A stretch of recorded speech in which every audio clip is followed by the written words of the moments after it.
in Virginia. What a magnificently beautiful state you all have.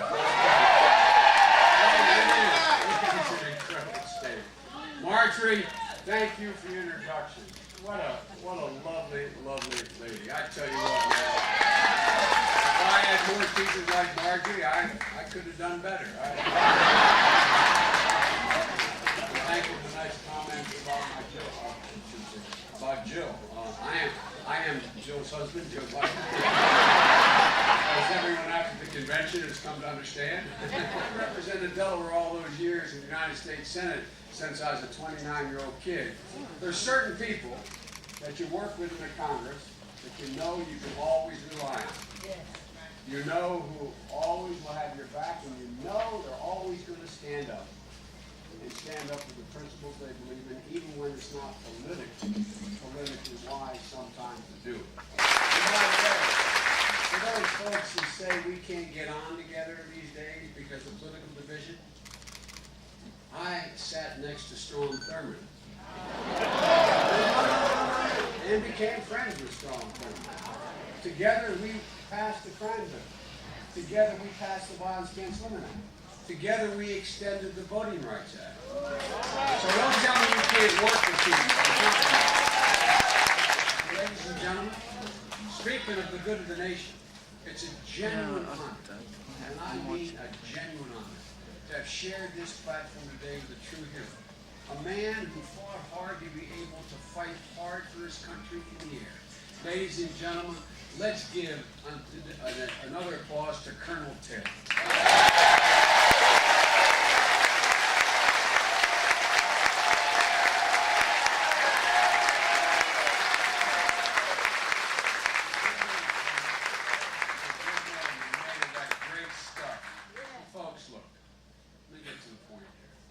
This country faces what I think is the starkest choice for president, at least in my memory. And now that Governor Romney has picked Congressman Ryan, and by the way, they're both good, decent men.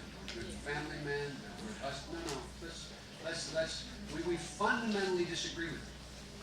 We fundamentally disagree. But now that the governor has picked the congressman, what has happened is it's given Congressman Ryan has given a clear meaning to the vague assertions that Governor Romney has been talking about up to this point.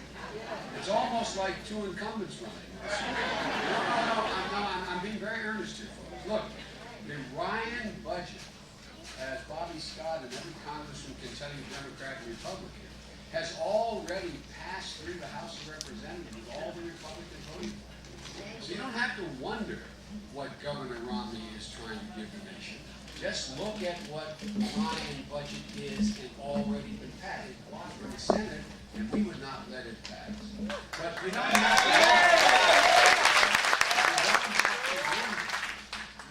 to wonder what the choices are. It's crystal clear. And President Obama and I have a fundamentally different vision for America and a fundamentally different value set. How to get America to where it has to be. You know, Governor Romney and Congressman Ryan on almost every issue, much of what they say, quite frankly, is not accurate. First, let's take a look about how they talk about the national debt. If you watch their convention, they had that big national debt box behind, and they're running ads in your state, the battleground state, and many others about how my boss, the President of the United States, how he ran up the national debt, etc. Well, you know, you'd think they really, really cared about it. You know, you hear Governor Romney and Congressman Ryan talking about the urgency to act, about how to get the debt under control, and we agree. That's why we put forward a concrete plan to cut the debt by $4 trillion.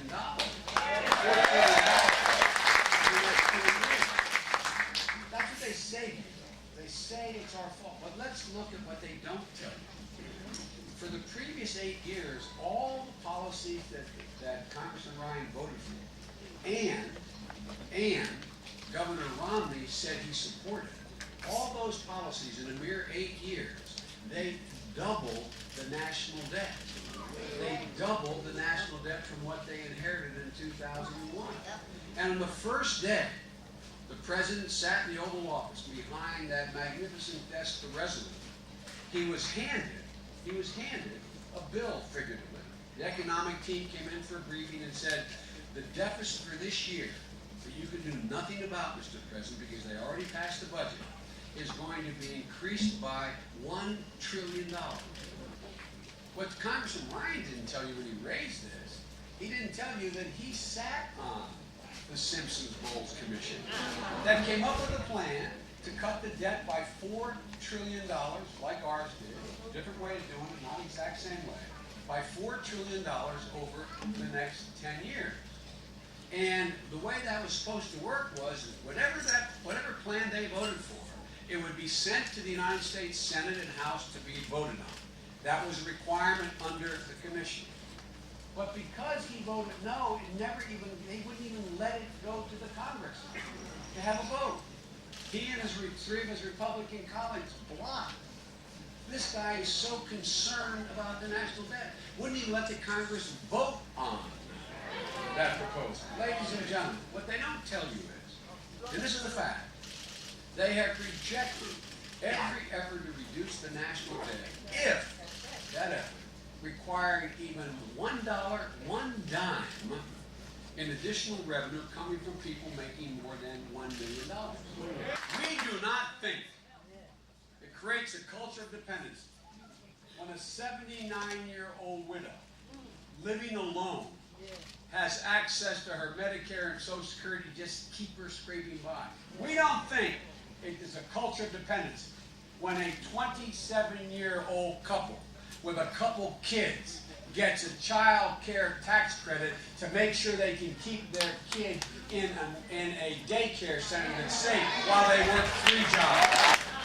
When I hear Romney and Ryan talking, and this new Republican Party in Congress talking about declining dependency, I, honest to God, do not recognize the country they're talking about.